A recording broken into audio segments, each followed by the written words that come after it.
everybody, it's Crafts for Reborns here. Speaking of kind of being crafty, it's been super, super cold here in my area of the world. In fact, we've gone through our entire budget for heating oil, and it's only March. And I wanted to show you a solution that I've come up with. These are actually baby leggings. Well, not baby. They're actually from baby leggings. They're actually toddler leggings. And I'm telling you, they work great as sort of arm warmers. They fit just perfectly. So as I sit and knit, and I've got a blanket over the rest of me and a sweater on, but my arms are exposed, I put these on to keep me nice and toasty warm. But hey everybody, that's not the reason I made this video today. The real reason is because I wanted to show you my new piece of nursery furniture, which is both functioning as much needed storage space and display space. So these drawers are from a bureau that I bought my daughter many, many years ago, and I loved the dresser that came with this and the drawers themselves. You can see that they're curved, and I love the hardware that came with them. I thought that was so super cool. But we soon found out that this beautiful piece of furniture, which would look so beautiful in a little girl's room, was really not well made. And it kept breaking, and my husband kept fixing it and patching it and making it better. But my daughter and I both loved this piece of furniture, and you can see what she did is she decoupaged on the drawers and actually everywhere on this lovely dresser all these pictures of dancers, and she's now grown up to be a professional ballerina. So these were all, we called it her inspiration dresser. So when she finally went off to college and it really gave up the ghost, and my husband said, look, I cannot fix this dresser any longer, I still had it in our barn, and I was still wondering what could I do with it. I didn't want to get rid of it. It now had such sentimental value to me. So I came up with the idea of, why not buy some shelves and just put the drawers in, kind of almost like, replacing the dresser part but leaving the drawers. And so that's what I did. So I've got now lots of storage space. I just pull them out, like I would real drawers. And that's helped me stay a little more organized and on top of things. Down here at the bottom I have my two little fabric cubes that I keep. The pink elephant has Edie Joe's clothes, and the little birdie has all of the winter type blankets that I'm not actually using. And then the top I'm using as display space. So I have Alora Dannon up here, who's still in her winter things, but we're about to transition her out of that into spring. And then I've got a little Pan in here in his basket, and of course Alora Dannon's basket displayed with her.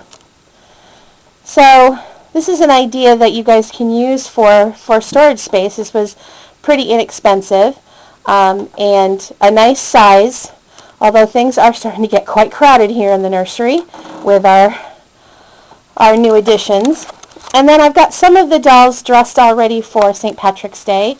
I've got Moxie Jubilee, who's got these cute little green shamrock bows in her hair.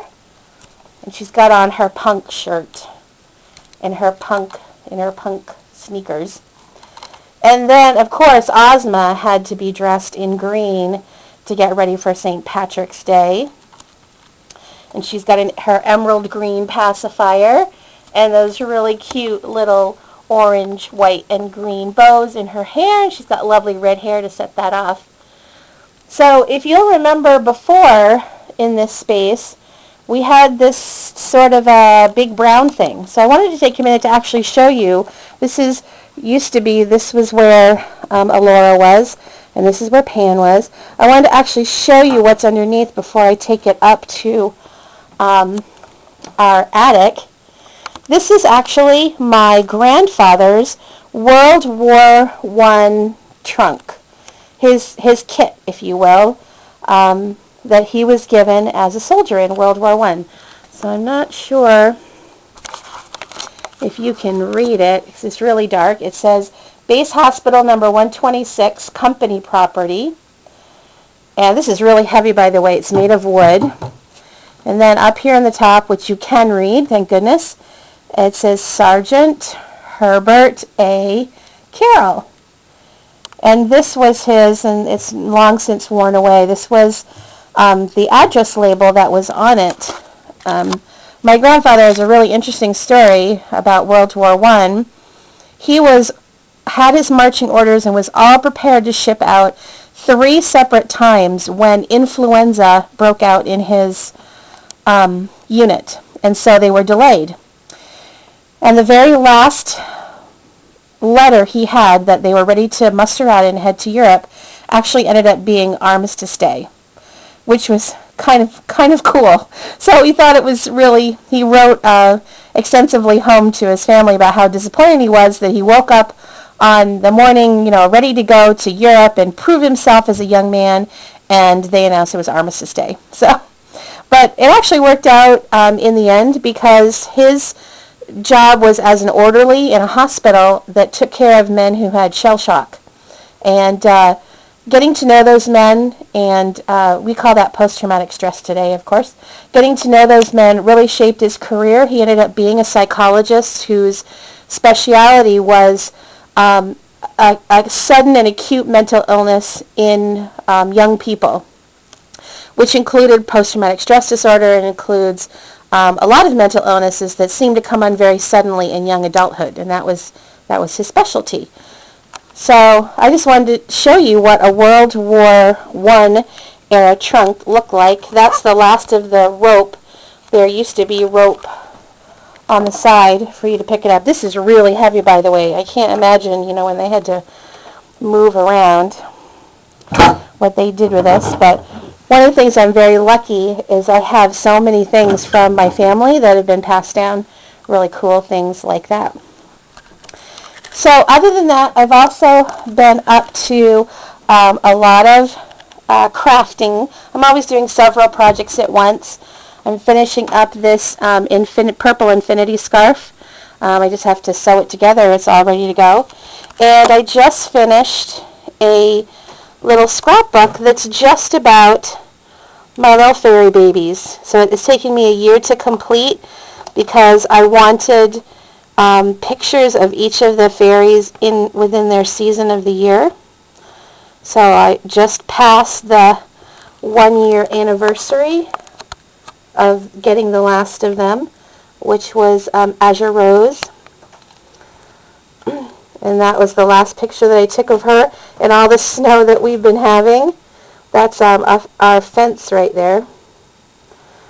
And it's been, I still have some more pages to, of course, whenever I do this on camera, I can't get it out. There we go. Whoop, some great pictures of the girls together. I love taking pictures of my babies. I love it, love it, love it. And then on the back, I put this great quote: